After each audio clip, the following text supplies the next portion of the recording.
Alam mo bang pwede kang gumawa ng sarili mong compost bin sa bahay gamit lang ang basura mo sa kusina? Oo, tama ang narinig mo. Pati balat ng gulay, mga tirang pagkain, at iba pang kitchen scraps, kayang-kaya nating gawing dekalidad na pataba. At ang pinakamaganda, walang amoy, walang sayang at higit sa lahat, super tipid.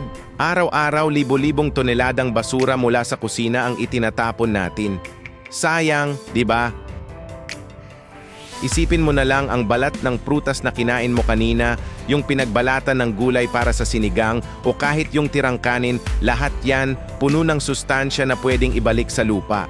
Pwede itong maging black gold o compost na magpapalusog sa ating mga halaman. Ang problema, marami sa atin ang nag-aalangan. Akala ng karamihan, ang pagko-compost ay mahal, mabaho at sobrang komplikado. Iniisip pa lang ang proseso, parang nakakatamad na. Pero ngayon, babaguhin natin ang pananaw na yan. Ito na ang Smart Pinoy Murang Compost Bin Setup. Isang paraan na kahit sino kayang gawin sa sarili nilang bakuran o kahit sa maliit na espasyo lang. Unang-una, kailangan natin ng container.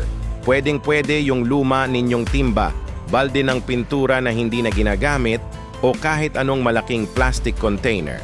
Ang sikreto? Lagyan natin ito ng mga butas sa gilid at sa ilalim.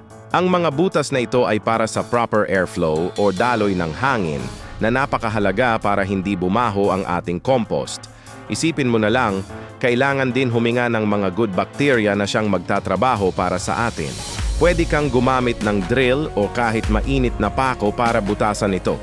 Madali lang, di ba? Kung wala ka namang timba, huwag mag-alala. Pwedeng gamitin ang lumang sako ng bigas o kahit styrofoam box. Ang importante ay mayroon itong sapat na ventilasyon. Ngayon sa pinaka-exciting na part, ang paglalagay ng ating mga materyales.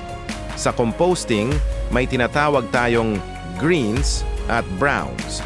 Ang greens ay yung mga basang materyales galing sa kusina, tulad ng balat ng prutas at gulay, coffee grounds, eggshells at mga tirang pagkain. Ito yung mayaman sa nitrogen.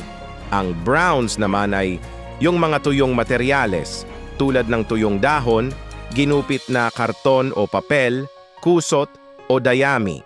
Ito naman ay mayaman sa karbon. Ang sikreto sa isang maganda at hindi mabahong compost ay ang tamang balanse ng dalawang ito.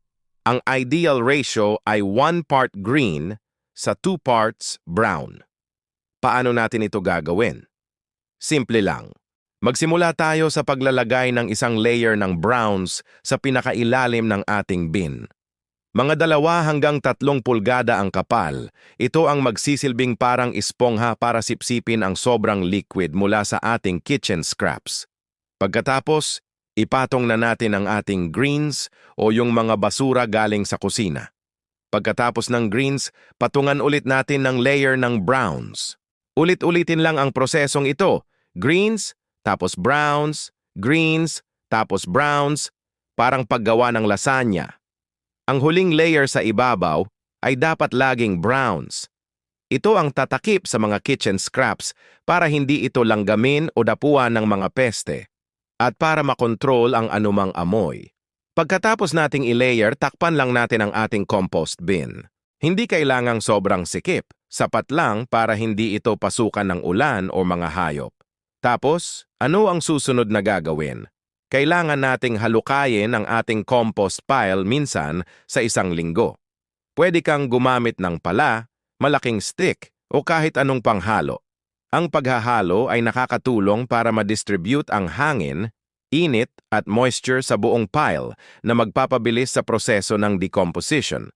Parang nag-i-ehersisyo lang ang ating compost. Sa paglipas ng panahon, mapapansin mong umiinit ang gitna ng iyong compost pile. Magandang sign yan. Ibig sabihin, nagtatrabaho na ang mga microorganisms. Sa loob lang ng 4 hanggang 6 na linggo, depende sa mga materyales na ginamit mo at kung gaano ka kasipag maghalo, magiging isa na itong maitim, mabango at maburol na lupa. Parang yung amoy ng lupa sa gubat pagkatapos umulan. Yan na ang iyong finished compost. Pwede mo na itong ihalo sa lupa ng iyong mga paso, sa iyong vegetable garden o isaboy sa paligid ng iyong mga ornamental plants.